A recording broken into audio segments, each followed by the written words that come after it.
Hey guys, I'm Stefan Kessling from GrappleArts.com, and these two guys are from Island Top Team. This is Rob Bernacki, my friend, one of my teachers, one of my coaches.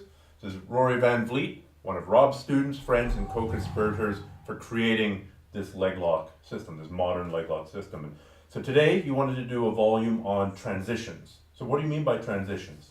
Right, so we're going to do a few different transitions throughout our leg lock system. Here we're specifically talking about transitioning either from one leg to another or transitioning up the leg lock hierarchy of our own accord. We're going to cover. Just to review, by leg lock hierarchy, you mean what? We mean moving from standard ashigarami to outside ashi to 411, so that we're escalating both our control and our ability to finish with more devastating leg locks. So the guy's getting deeper and deeper and deeper into the quicksand. Exactly. Again, we're not going to be covering transitions to upper body attacks or passing or things like that, or responses to escapes. We're just going to be moving ahead on our own terms. Sure. We'll do some of those other things later in a different volume. Absolutely. Perfect.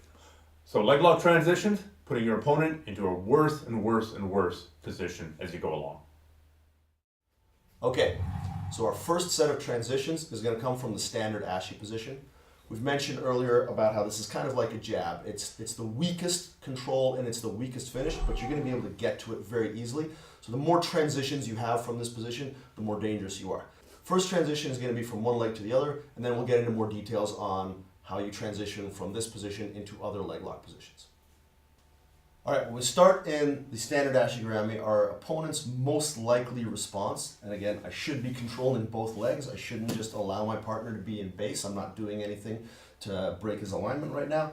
I want to be here. I want to be either covering his foot or controlling the ankle fully. So when he strips my foot, because again, this is going to be the most common reaction, I'm either going to wait for him to hop over my leg and then switch to the other leg, or as soon as he begins this process, I'm going to control his movement by kicking him in the butt, abducting my hip, sliding my shin in, and moving to the standard ashi on the weak side. Once I get here, because I still have enough control of both levers, I should be able to rock over onto the strong side and begin my attack there. But again, if you feel like you can get a good dig going and proceed to roll your partner to the strong side, this is an absolutely viable solution. It's just normally in this transition sequence, we won't be doing that. We'll just be practicing going side to side. And this is a really good drill to do to develop your hip movement, your leg movement for these positions. So again, I start here, Stefan strips, I kick him in the butt, abduct my hips slightly, rock him back to this side, he strips, I kick him in the butt, rock him back to this side, and so on ad infinitum, or until you get bored. Okay, so from another angle, again, Stefan's going to strip my foot. It's better if I control him than if he moves. Good people in this position are going to be looking, can you bring your butt towards me here, Stefan? Yeah. Good people are going to be looking to compress you as much as possible so that when their hip comes over, you don't have the ability to make this transition. So if I can use that initiative, let's go back.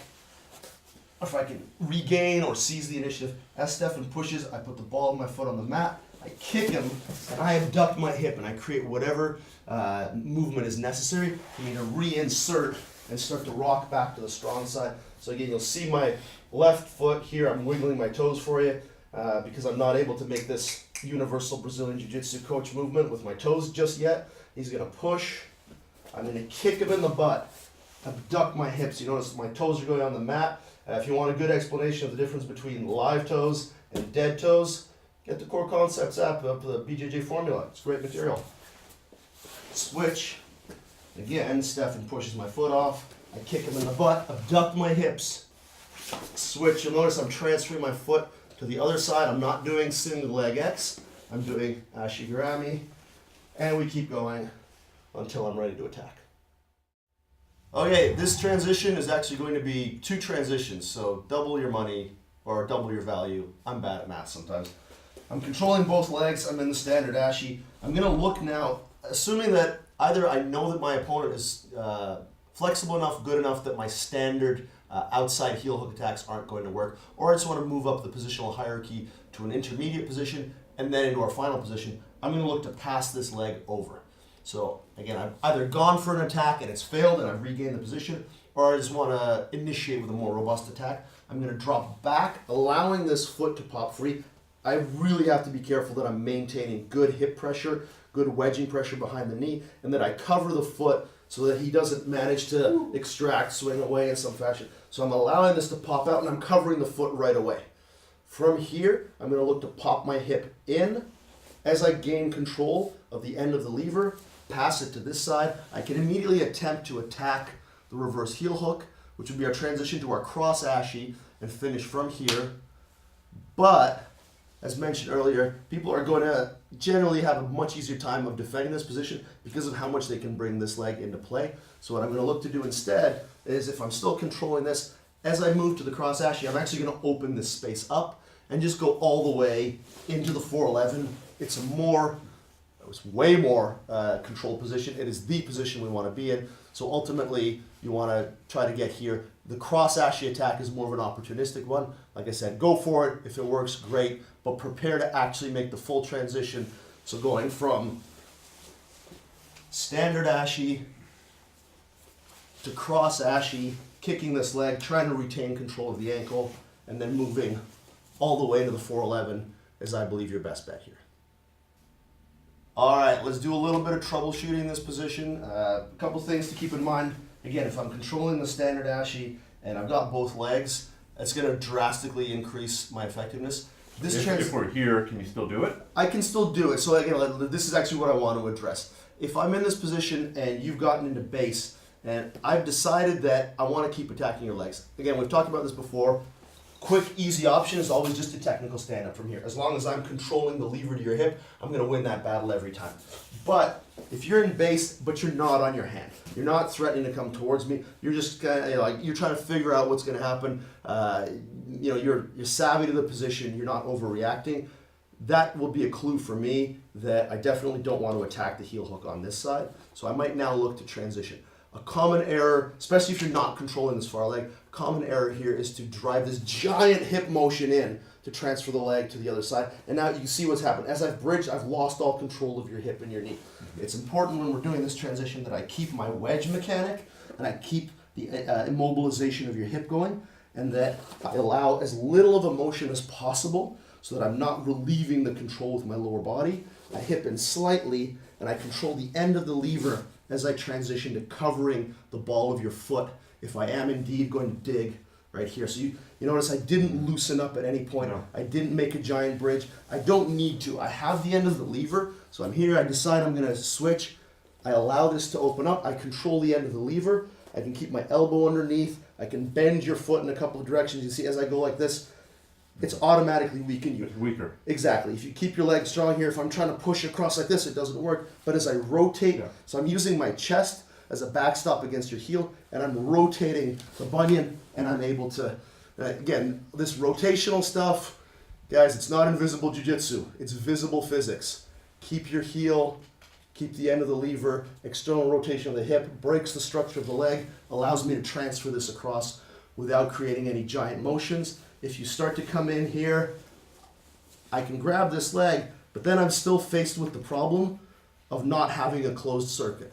So I'm not going to be able to attack as reliably here. Anytime this happens, I'm going to grip the inside of the calf, or I'm going to grip the top of the knee, and I'm going to extend this away, clamping my triceps down on the ankle bone here, and inserting my foot, hooking, pulling back to the 411, and then I can attack reliably against a good opponent. All right, we're going to go through a transition now from the standard ashi to the outside ashi. This is honestly maybe the most important transition. It's certainly up there because this is the most common position you're going to find yourself in is the standard ashi. And your first strong finishing position is going to be your outside ashi. So understanding how to do this against skilled opponents is going to be pretty critical. Excuse me, if I can get you in the standard ashi here. Now, making this transition work against relatively unskilled, and when I say unskilled, I don't mean unskilled grapplers, I mean people who are not savvy to leg locks necessarily. Making this transition is pretty easy. I don't even have to be controlling this far leg.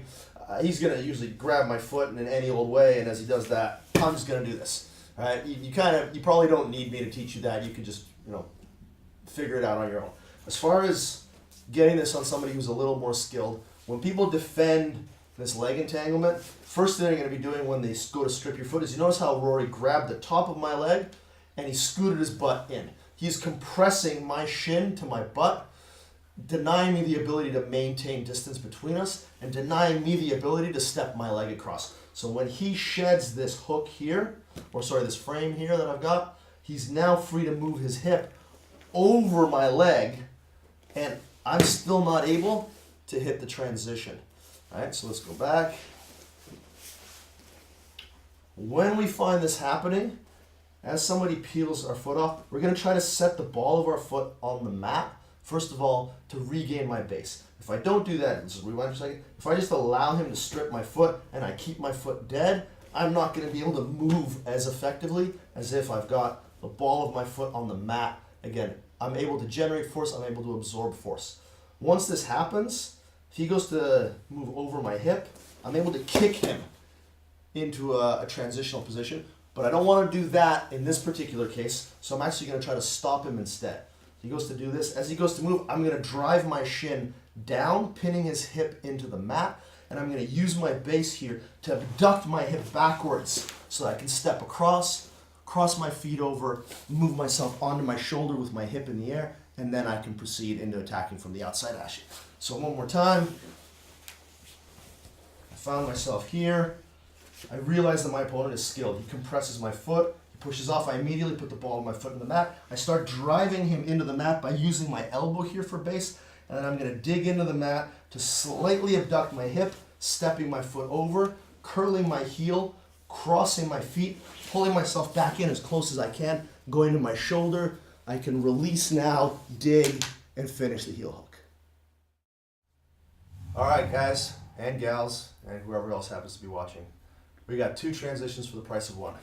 Standard ashi to inside ashi, and then continue on into 4-11. So if I find myself somehow, some way, with control of both of Rory's legs, again, I'm usually on my shoulder and I'm getting ready to attack, but if I feel like my attack here is not going to be particularly successful, I'm going to look to transition my foot here to the inside. I'm not going to try to create space where it doesn't exist. I'm going to try to create space where it does exist. That's a really important thing to keep in mind. That's pretty clever. Yeah.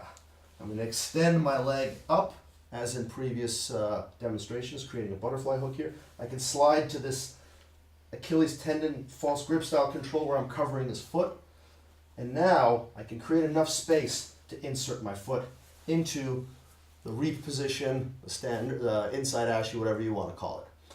Once I've got this, I can decide to stay here and attempt to attack either the heel hook or start to rock to this side to attack the toe hold. If you notice how Rory's putting on the boot right away, if I miss that transition, I'm going to pass this over immediately and end up in the 4-11. All right, so one more time.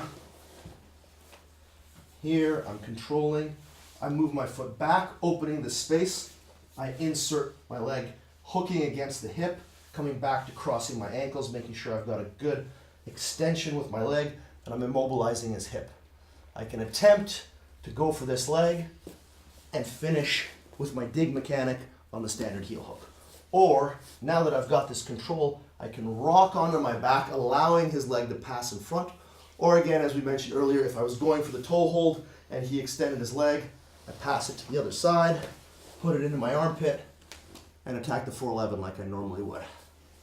Let's just do a slightly different angle so you can see what's going on with my armpit here.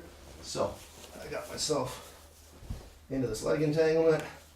I created space, transitioned my foot to the back of his hip here, controlling this, making sure that I'm affecting his structure and not just gripping any old way that he can break through. Right? Closing my elbow, and rock onto my back, allowing this space to open up, pushing this across, securing the leg, extending my leg here, either letting this pass through or keeping my knee in, transitioning over top, making sure that I control both levers, making sure that I control the distance, immobilize the hip, control the knee, attack the lever, finish on the heel hook. All right, this is the least glamorous transition that you're going to hit from standard ashi, but it's also one of the most important. As we discussed in the theory of leg locking volume, one of the main concepts that we want to work with when we're entangling or attacking the legs is that we want to be able to either get on top or stay on top. We don't ever want to entangle the legs, go on bottom and stay on bottom. So if we find ourselves entangled in a standard ashi and either our partner feels like they're gonna like remove their leg, or they're starting to build their base, they're starting to drive into me, they're starting to stand up. If I were to just allow this to happen, he would build his base, he would end up on top, and then I'm having to play guard, which again I can do, but why should I have to? Let's rewind. So let's assume that I was going for a heel hook, he stripped my foot, started to move across. I'm gonna kick him in the butt and just go into base. I'm keeping the Achilles tendon grip. This is if we're going for the heel hook. If I was going for the straight ankle lock, I would be on my elbow. I'd be posting my hand this way and withdrawing, but because I was attacking the heel hook, I keep that grip, I post my hand this way, I elevate my hip, driving pressure into my partner, and technical stand up. It's important that I don't technical stand up like this and give my partner an opportunity to yank this leg away from me and maybe start to get on top and maybe entangle my legs or wrestle or whatever. It's important that when I move into my technical stand-up from here, that I'm driving my shin into my partner, which is allowing me to re-entangle and dig, or it's allowing me to move into my passing. So once again, in this case, we're gonna go through it from the straight ankle lock. So we just went heel hook where we were keeping our cross arm, controlling the lever of the hip, and using our other arm for base. In this case, I'm controlling the straight foot lock. I'm attempting to finish. He's stripping my grip. I'm gonna post on this hand, withdraw, drive my knee back in. This, by the way, is an excellent time to attack the tripod ankle lock, which I'm not gonna bother showing because you should totally look up Riley Bodycomb and his excellent instructional. He has an incredible tripod ankle lock that he can share with you in much greater detail than I can. So again, look up any of his material. Top Rock, the recent Top Rock Turbo instructional that he put out involves some excellent material on this top side tripod ankle lock that's going to make an excellent addition to your game. But the concept here is the most important thing, which is if I'm controlling this lever and I don't like how this is going, let's say I'm on my ankle lock again, I'm on my elbow, he strips the foot, starts to move across, I kick him in the butt, I'm posting my hand, I'm driving my shin in, establishing my base, and either re-attacking or moving into my passing. All right, we're gonna do some transitions now from the outside ashi. All right, this is gonna be one of those really critical transitions that's gonna make up one of the most important cruxes of the system, which is when we find ourselves in the outside ashi. And again, if we play the outside ashi correctly with our knees splayed out with a good frame, we're gonna have to deal with this problem where someone's building up and trying to grab us a lot less often. And if we do it correctly, their attempt to do that is gonna feed us into our heel hook. But the fact of the matter is, back up a little bit, even if we're doing a good job with this, sometimes we're gonna spend either too much time on our elbow for whatever reason and not be in this position, or we'll get into this position and not be quick enough to get to the heel hook, and your partner's gonna be starting to beat this. Whenever this happens, we need to come up into base and start to tilt our partner backwards. You notice how Rory immediately went to post his hand? If that happens, I'm gonna be able to drop back into the heel hook, but again, sometimes I might not even feel like attacking the heel hook. I might wanna come up, or he might still be holding on to me as this happens, and I'm gonna knock him onto his back. This is our transition into the rear ashi or rear facing ashi. I wanna make sure that I'm creating good wedging pressure. He's gonna triangle his legs. Absolutely, all the way, not just partially, like someone who doesn't know what a triangle is. He's gonna fully triangle his legs. I'm gonna try to sit back on him, making sure that I'm pinching this in, driving this up so that I'm accessing this lever and able to access this leg in a light configuration. Whereas if I'm down here, it's at a heavy configuration. I'm gonna have a hard time pulling it off the ground. I wanna bring it up and then be able to start attacking. Whichever form that happens to look like, that's for another time, but I just want to make this transition as effective as possible because our next transition is going to lead us from here into the 411. So we want to get here with good weight, reach up, try to grab me here. If I've got good weight on him, that's going to be very difficult. If I turn too much, reach up and try to grab me here, now they can pull you down and potentially get on top. So So you want to make sure that our weight is distributed so that we're sitting heavy on our partner's abdomen and that we're bringing this leg off the mat so that he's not able to generate base. Again, if this leg is down and he's in base, start to move me around, sit up, try to grab me. Yeah, he's going to be able to disrupt my position, potentially extract himself, start to attack my back. So I need to create this shelf here, pulling up on his legs, driving my weight back into his abdomen. It's very uncomfortable. Exactly. And then from here, I can either choose to attack from the rear-facing ashi, which is mostly a bit of a knee bar delivery system. I'm going to take my butt off Rory for a second here. But if for whatever reason he opens his legs up, I'm immediately going to move into my heel hook, or I'm going to move into my knee bar as is necessary. If I don't like the way this is going, I'm going to continue to transition, which we'll go over in another clip. All right, this next entry is kind of a continuation of the last one where we're going to move through the rear-facing ashi and all the way into the 411. Again, one of the bread and butter transitions, you're going to want to get good at this if you play leg locks. Because anytime we are entangling either, again, from the bottom and then attempting to attack from the outside ashi, we're going to end up in a situation occasionally when our partner is trying to build their base and we're going to have to try to get on top. Again, hopefully we can continue to leg entangle, but in the worst case scenario, if I go through this transition and I don't make it all the way to the 411, I've got myself on top and I can attempt my passing. So I got myself to the outside ashi. I either didn't do a good enough job of framing, or I found myself in this configuration of ashi and my partner's starting to build their base. I'm going to come up to my elbow right away. I'm going to frame them.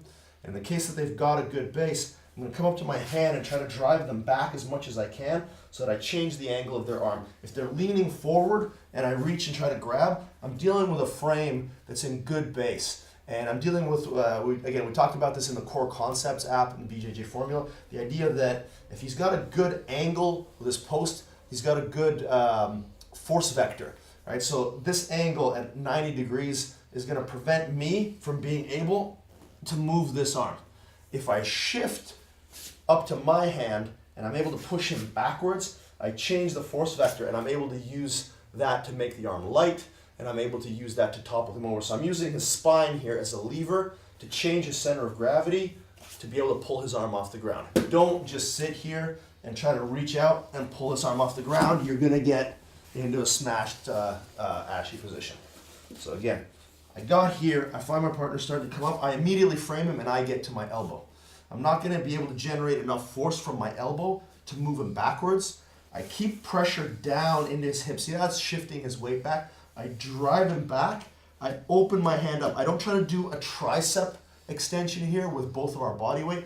I open my hand up and I simply extend it. This allows me to build myself up enough to shift him backwards while I'm still pushing with this leg. Now I reach over, grab his wrist, and I pull it kind of like I'm making a circle this way. As I do that, I spin and I turn, freeing my feet from getting stuck underneath of him and then popping up right away so that I can get his leg off the mat. I'm still holding this arm.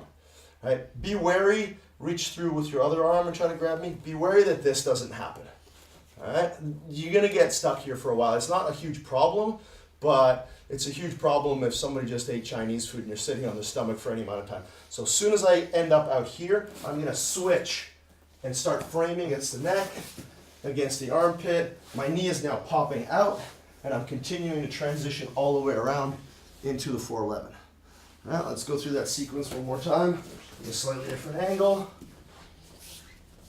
Again, however we ended up with me not being able to block him, he's starting to come up. I come up and I frame. He posts his hand on the mat. If he doesn't post his hand, if he's just grabbing me, this is a pretty easy transition. I just sit up and knock him over, and then I immediately rock up, grab this far leg. I start to transition into a frame, keeping my thigh underneath his leg, substituting my left knee for my right knee. So you notice I didn't do this. I didn't allow his leg to come in and create some kind of lever control on me. You can lose the position pretty quick when you make little mistakes with kind of lever and frame type details. So I was here, I'm keeping my knee underneath, I'm controlling, I'm framing. I substitute my knee. So I'm sliding my left knee underneath his calf as I extract my right knee from between his legs. Again, I've temporarily released the frame. I'm going to move away, hip escape, control the lever, extend the frame, make sure that I'm managing the distance, controlling, basing, whatever is necessary, and then I can pursue my dig into the reverse heel hook. Okay, we're going to take a quick detour from transitions from outside ashi to a transition to outside ashi, because this is the only 50-50 transition we're going to really do, so we don't have a separate category for it. But as mentioned before, you find yourself in the 50-50, a lot of people are going to try to move to the 80-20 position, so you're going to start to extract their knee. Exactly. When this happens, as long as I can maintain enough of a frame on their knee so that they can't maintain proper wedging pressure on mine, I'm going to be able to extract it in a kind of like a 20-20. There you go. We'll call it 20-20. We're going to briefly be in this 20-20 position, and I'm going to be able to bring my leg to the outside and transition to outside ashi. This is a very opportunistic transition. Again, because we're pretty much in an equation position, whoever is a little bit more adept, or frankly, whoever's got shorter limbs, is going to win this exchange, assuming we both start at the same time.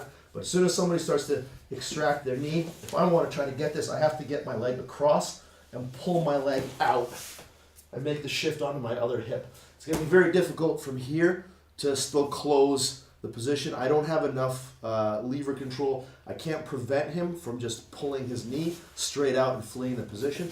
So as soon as I get this leg over, I need to cut my hip to the other side so that my right hip in this case is helping me create that kind of control of the hip while I cross my legs over to protect my foot from any kind of counter leg lock and create my immobilization of my partner's hip. And again, you'll probably notice that when I'm gripping, I'm always trying to have my forearm over top of his foot so that I can pull and make sure that I'm breaking my opponent's structure in their leg all the time, and that I'm not doing this kind of thing where my partner can pummel his leg in, push me away, flail his leg about, put his foot in my armpit, all that kind of stuff.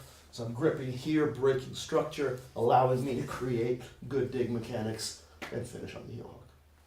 So again, from another angle, I'm trying to attack from the 50-50. My partner extracts their knee, I frame, I extract their knee, and I control in behind their calf while bringing my leg across. Still controlling the Achilles tendon, making sure that I'm blocking the toe, moving my hip out, controlling their hip, crossing my feet over, making sure that I get a good dig mechanic on the outside heel hook here, either regular gable grip style or reverse butterfly grip style, shrugging, drinking, crunching, and then bridging for the finish. All right, so now let's get to a position that is kind of the bane of outside ashi players, which is, we call it smashy, which is basically when we've entered outside ashi, but we've done everything wrong on the way to getting here. So for instance, let's say I started with outside ashi, I didn't make a good frame, I got here, I didn't bother to get into base, I didn't frame him, he came up on top, and we're basically, we're here. We're in effectively the leg drag position, minus his foot being over top. So the full leg drag, for those of you who don't know, would look like this with him flaring my leg out. So obviously this is not a leg entanglement for me, this is a guard pass configuration, but because we still have a little bit of saving grace here, we're underneath, our thigh is underneath the knee, so we still have a leg entanglement, and as long as I keep my alignment, I can still recover. If at any point my partner gets a good grip on my head and breaks my posture, it's going to be almost impossible for me to recover. If at any point I break my own alignment with my structure, I'm going to get choked. So I have to make sure that my posture, my structure are as good as they can be. As my partner's coming in, I have to make sure that I'm framing. If I don't have this frame, even if I end up just down here and still kind of blocking, I'm probably going to be okay. But as soon as, again, either my elbow comes away or he gets underneath of my jaw, I'm screwed. So I find a lot of people also, at least newer levels, will break their own posture. Yeah, I mean, that's something, again, we would talk about this a lot in any of our theory volumes, any of our conceptual stuff. Beginners constantly take themselves out of alignment when they're chasing after moves. It's important to distinguish between Brazilian Jiu-Jitsu as a collection of random moves, which is how it's taught far too often in my opinion, and Brazilian Jiu-Jitsu is a set of physical principles. If I'm in what could potentially be a bad position, but I have good alignment, I have options. If I'm in what's potentially bad position, but I'm reaching down for a leg and I'm sticking my arms out, I'm sticking my neck out, I'm immediately going to be in trouble. So recognize when you need to not break your posture, which is, always. Recognize when you need to not break your structure, also always, and you're going to be a lot better at jiu-jitsu. So I'm keeping good structure here. I'm going to try to hand fight as much as possible to again get this 2-on-1 grip, or to make sure that I've got a good frame here, and so that I can access his armpit and access this lever. Once I've done that, I've similar to what we were doing with our half guard shell entry, I'm shifting my partner's weight off of me. I'm going to get my foot into base, and I'm going to start driving with my thigh against his ribs as I hip out to create a light leg and access this lever. I'm now going to extend to a longer range frame. This, by the way, is not a bad time to attempt to switch to this stomp 411, but assuming that my partner now starts to kind of drive, move around, turn to face me, I'm going to keep my shin in between us, hip escape, and reset to the outside ashy on the weak side. Either try to finish, or if my partner stands up, we'll go into some different transitions, which again, we're going to address a little bit later on. Let's just go through that again. Again, I might have shot this entry here and ended up like this. Also important when I'm doing this that I don't allow my leg to come down this way. Once this happens, if I keep my alignment, I'm facing the wrong way for everything except a hot date on Saturday night. So I don't want to be in this alignment. I want to keep my knee up as much as I can while I maintain my frames, while I hand fight, get into this space so I can shift my partner's weight off of me. Alternately, if we've gotten all the way down to here, as long as I keep my partner off of my head, I should still be able, again by putting my foot on the mat, to rock up and get my forearm underneath my partner's knee, which is preventing him from shifting all his weight back into me and allowing me to roll into him and re-attack or switch into an alternate leg lock entanglement. Can you talk about the importance of having that wedge behind my knee that's stopping me from sprawling? Yeah, absolutely. All right, if I don't create a good enough wedging pressure upwards with my thigh here. So in other words, if I leg entangle and I'm kind of loose or sloppy with this leg, and I've just got this cosmetic leg entanglement here, now as Rory sprawls, he's going to break my closed circuit. So a good closed circuit is going to involve crossing my ankles, but also, again, I'm driving my hamstring, the side of my leg here, against his hip, and I'm driving my knee up, trying to access this lever. So a lot of our mechanisms are going to be designed to push his hip away while accessing this lever, again with the top of my thigh here against the back of his hamstring, with my arm here underneath his knee, again creating this angle, framing, getting my shin back in front, immediately recrossing the ankles. This is a dangerous position to be in for any length of time, because if he snatches up my heel, he's got a reverse heel hook. Now it's loose as all hell, so unless I sit here and let him transition into a full leg entanglement, I'm probably going to be okay, but it's still dangerous. So if we go back for a second, as soon as I make this frame, I do this, I want to recross my ankle, closing the circuit, making sure that I'm hipping in so that I can get a proper dig, proper finish, or transition to a different leg entanglement. All right, so let's do a quick troubleshooting segment to touch a little bit more on those mechanics to prevent our partner from sprawling. This is something that when you find yourself in these positions, you're going to want to test it out the same way normally we let go with our arms and test out some of our leg entanglements, have our partner try to extract. This would be a good thing to do, is to not use your arms, don't worry about what you're doing to pull here, and then have your partner simply try to sprawl and see if they can get anywhere with it. Right? You should be able to stay in your leg entanglement despite your partner sprawling pretty hard. If at any point you start to come down to this kind of triangle alignment rather than bringing your thigh up, you're going to find that your partner's going to be able to sprawl through your leg entanglement, and then you know you're doing something wrong. So again, proper framing here by driving into the hip, creating backward pressure, try to shift their center of gravity, and upward pressure here on the knee is keeping them back. Yeah, I feel surprisingly weak, and you can see that my hip is always behind my knee. So as I'm trying to lean forward, I can't actually manage to drive my weight backwards on my knee with any real effective base. And this is what's allowing me to focus entirely on framing the upper body. If I were having to do something down here or as a result of my poor leg positioning, then I'd be threatened with chokes, with posture breaks, stuff like that. But because I'm able to keep a fairly strong alignment here, A lot of pressure on my hip. yeah, I should be able to defend myself relatively well.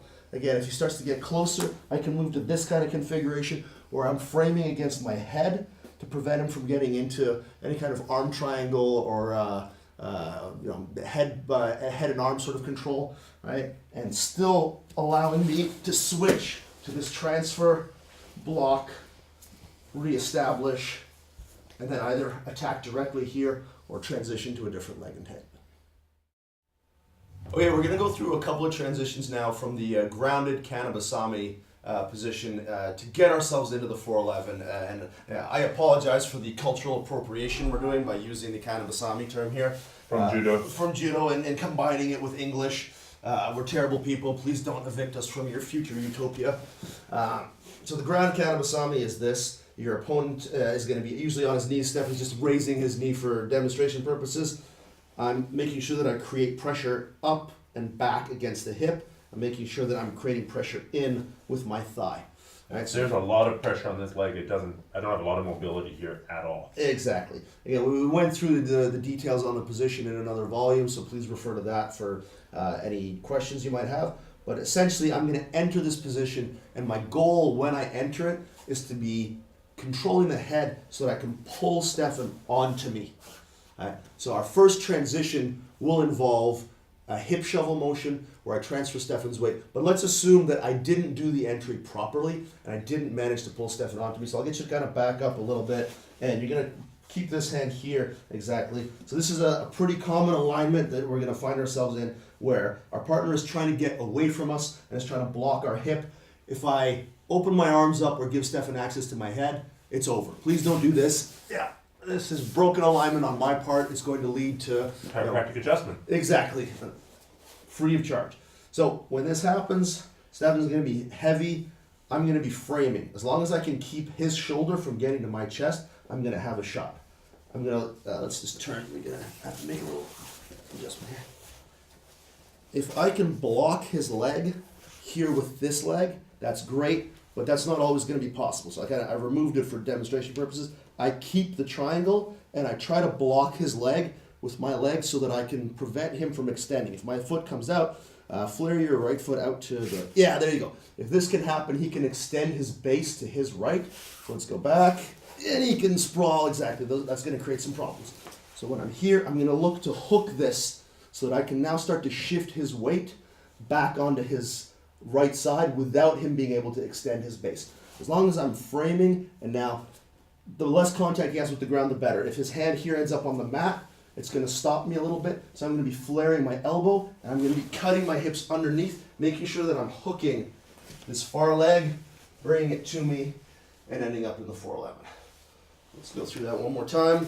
So you're going from what appears on the surface to be a kind of a bad position to the best position in one easy move. Exactly. That's the idea. This is a difficult position to get good at. I'll be honest. I'm still kind of, some of my better students who are heavier than me, I'm still struggling with the displacement sometimes. Again, there's no better example of this than Eddie Cummings. He does this amazingly well. You can check out some footage of him on YouTube hitting this on bigger guys, dropping them to their butt right away. It's an awesome technique. But if you screw it up, if you end up here and you make a small error of alignment, you're going to be in trouble. So definitely don't start your leg lock game with this position. This is one of the last things you should be learning. Rob, I tried your material and it sucks. Exactly. Well, luckily I don't have to give them a refund, Stefan, you do. So, all right, again, he's got his knee down. He's got his weight as far back that way, usually as possible. We'll go through a different transition for when he's so far away that I can't get there. But assuming that I was able to work myself close enough, block this heel, and then start to cut my hip underneath you, shifting your base, pushing you this way. I immediately hook this leg with my foot, bringing it to me, making sure that I initiate all my pressure as we described in the taxonomy section, and get myself into the 411, get ready to finish on my reverse heel hook.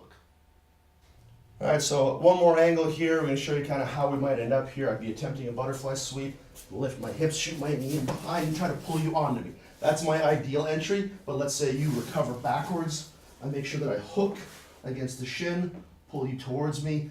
As much as possible, if I can be controlling your arms, keeping them from hitting the ground, it's going to favor me. But at a certain point, once I get you far enough, your hand being on the ground is irrelevant, so long as I don't just try to push against you. Notice right now, Stephanie, don't let me push you back. It's not going to work. he's got enough of an angle with his post that he's absorbing the force that I'm generating. So instead of pushing him over a post, I'm just gonna cut my hips to this side to change the orientation so that I can grab his other leg, pull it to me, secure the 411, and attack from here.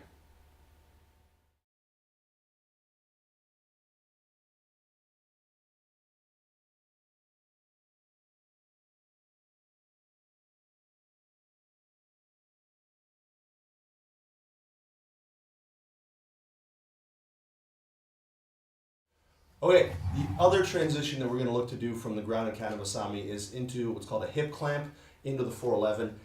This is kind of a combination of a few different things. If you're familiar with the work of Kayotera, you're going to see him play this hip clamp style of guard where he comes up onto his hands and knocks the person over. Really awesome technique. Go to kayotera.com and check it out. It's going to change your half guard. Unbelievable.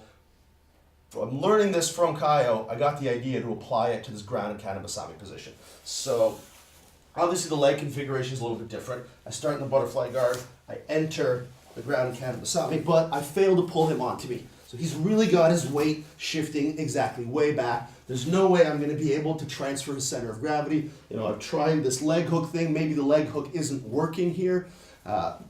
Either way, I'm going to have to go in this direction now. So as long as I've got good pressure, as we discussed earlier, against the hip, pressure up this way against the back of the thigh, activating this lever to the hip, I'm going to keep my hands in. I'm going to turn and create base here, and I can hook the far leg if I need to, and I'm going to drive backwards into the 411 from the top. When you're in this 411 from the top position, you have a decision to make. You can continue your leg attacks, or you can move into guard passing. We're going to go over that in a future volume. For today, let's rotate so we don't hit the wall. For today, I would elect to rock backwards now into the 411 and attempt to attack from here. I'm totally not expecting that direction change. That's kind of the idea.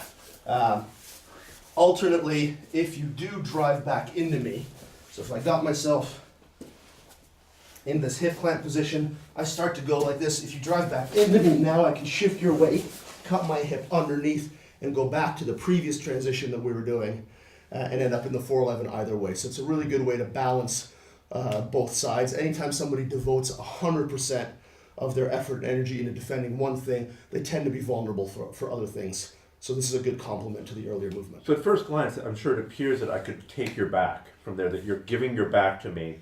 So what's stopping me from getting the seatbelt and choking you out from there? To steal a line from a movie, fear and common sense. But in actuality, it's just physics. As long as I have the rotational control of your hip that comes from the leg entanglement, you won't be able to grab my back. So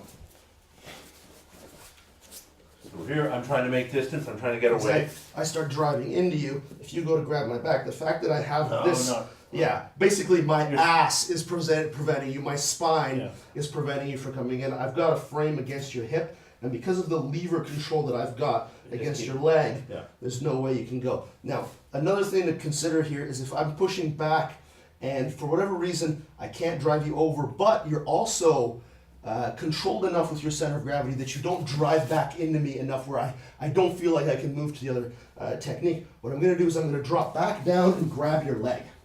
And now I'm going to pull you across to the 411 stomp position, which again I think is the strongest finishing position, and finish from there. So no matter how you slice it with this transition, either you're going to fall over because I'm driving my hip clamp into you. You're going to rock back into me, in which case I'm going to knock you back over with that hip shuttle style movement, or I'm going to be in a position, because you're trying to stay spread out for base, where I'll be able to access this lever, create this internal rotation of your hip, which is going to allow me to roll you over. So your first goal is to knock me backwards, and that's probably what people starting this should start with. Yeah, your goal is to enter properly so that you shift some of the, there's a kuzushi element to this. Sorry for culturally appropriating. Again. Jeez. Shame. I was not politically correct. As long as we're employing a kuzushi, we should be able to go from this grounded kanabasami movement directly into the Okay, the other transition that we're going to look to do from the ground and kanabasami is into. All right, let's do a couple transitions now from that De La Riva ankle lock that Kyotera made famous, and that I don't do as well as he does, so I usually use it to transition to other things. So again, start with that De La Riva position. I'm hiding my foot. I'm making sure I've got good alignment here. I let my foot drop out. Ideally, I've got some kind of meaningful control, but if not, that's fine. I let my foot drop out. I abduct my hip to the side while I entangle the leg. I bring my foot in to hook the back of the knee. I place the back of my lat on the top of his foot. As I start to drop him, I'm going to go now to the outside ashi on the far leg. So I'm going to recognize that I can't finish on this. I'm going to quickly transition to a grip on his ankle. Again, that same grip. When I say on his ankle, I'm actually gripping the Achilles tendon, and I'm closing my elbow, so I'm restricting the movement of his foot. And I'm going to pull now to the outside ashi on the far leg, still holding his leg until I'm ready to attack. So one more time. Let's do it on the same side, oddly enough. Good De La Riva alignment. I'm not allowing my knee to flare out. That's going to allow him to shed my hook under his terms. I want to make sure that I'm, as much as possible, in a leg press alignment. I'm not allowing an external rotation of my hip. I'm using the strong mechanisms in my body. I'm not using my Gumby flexibility here. I'm going to allow my foot to drop out. If I need to back up my control, I can reach through with this arm, swing myself out, get as deep as I can, come up on top of the foot, and bring myself back in. I extend my partner away, drop him, catch his other leg, immediately hit the transition, drop onto my other side. When I'm ready to attack, I let go, get that grip on the Achilles tendon, dig, catch, finish on the heel hook. All right, this will be our last transition. This is again the De La Riva ankle lock, Kyotera style, and I'm going to use it to transition to standard ashi on the near leg. All the ingredients are the same as in the last clip. I make sure that I drop my foot out, I angle off, I get a good grip, get my butterfly hook, extend my partner's leg out. As we're dropping, I'm swinging my leg in. So this is something that I only do once I'm certain my partner is falling. I can't start to circle my leg inside until I know his butt's about to hit the ground. I'm going to try to control the other leg, shoot in, move straight to the strong side. In this case, because I've already got the ankle lock grip, it wouldn't be a bad idea to test out the ankle lock before going to the heel hook. It's kind of a freebie. All right, so one more time. And De La Riva, I might grab here, insert, get the lat over top, my foot in here. I want to try to make sure I extend my partner away so that I create a lever out of his foot. As soon as I recognize he's falling, I circle my shin in, catch his other leg. I could use this, by the way, to transition to standard ashi on the other leg, but because I've already got an ankle lock grip, I can shoot through and attempt to finish right off the bat on my straight ankle lock. If that's not working, I grip the Achilles tendon back up into the heel hook and try to finish from there.